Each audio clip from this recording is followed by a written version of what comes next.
seni kaligrafi di Aceh dan perkembangan seni kaligrafi itu. Ada yang mau mencoba ini?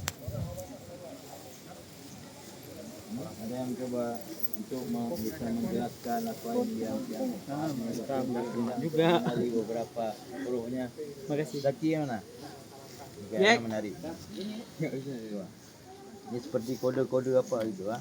Jadi kita bisa menjelaskan ini. Jadi kalau terus bersama Mapesa mungkin juga nanti akan diberikan bahan-bahan untuk menunjukkan mungkin bagi pengunjung, karena ada pengunjung ada yang berminat ini memang suatu hasil cipta karya yang luar biasa. Mungkin kita bisa menjelaskan mulai dari ornamen, ini dekorasinya, ini bentuk seperti ini.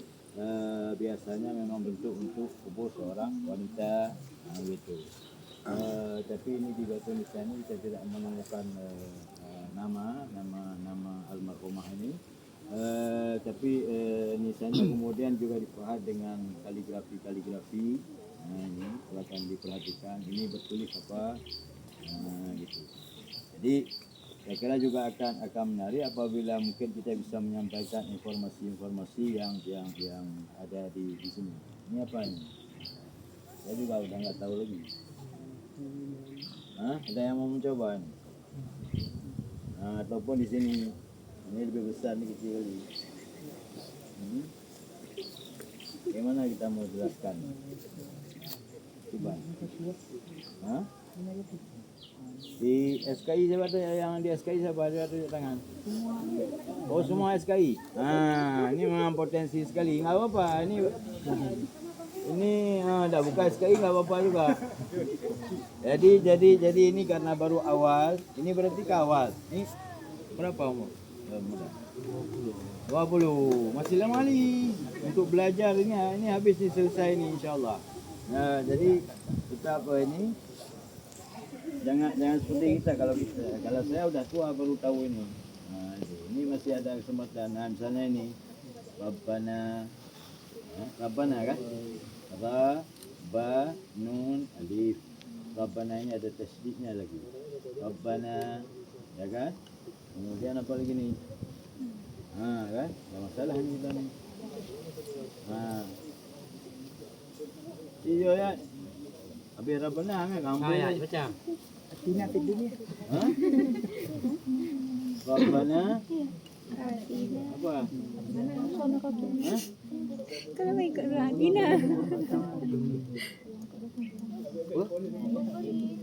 Apa jadi? Bila apa? Ini wow lah. Wow. Rabbana walidaina wa atina ini nun ini wow sini. Kemudian ini ta Rabbana wa atina ini nun lagi alif wa atina ma wa'adtana ala rusulika wala tukhzina yaumal qiyamah. Dia doa kan? Iya kan? Betul ni? Saya tunjuk aja betul. Innaka la kecilnya tukhliful mi'ad. Yang betul mana sana? ada mim nun Mi'ad dan seterusnya. Jadi kita, ini doa-doa yang dalam Al-Quran tertulis pada batu nisan. Selalu mengingatkan kita, ya Allah ya Tuhan kami, dan berikanlah kepada kami apa yang Engkau janjikan atas Rasul-Rasulmu, dan jangan Engkau hinakan kami pada hari kiamat. Ya kan? Jadi dia bukan menulis kemegahan, sayalah ini adalah kau perkasa, bukan itu. Tapi justru kerendahan hati. Kemudian untuk menjadi selalu berharap dan berdoa kepada Allah, raja khauf, ada harapan dan ada ketakutan kepada Allah Subhanahu Wa Taala. Inilah yang pada batu nisan.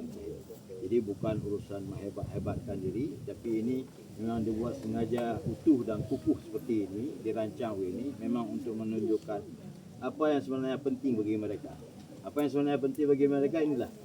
yang semacam ini. Rabbana wa atina ma wa'adtana ala rusulika wa la tukhzina yaumal qiyamah. Jangan engkau hinakan kami pada hari kiamat. Innaka la tukhliful mi'ad. Sebenarnya engkau tidak akan mengingkari. Dan seterusnya ada ini ayat Al-Quran Al-Fat. Ini juga di sini lagi. Ya. Jadi itu mungkin beberapa petikan dan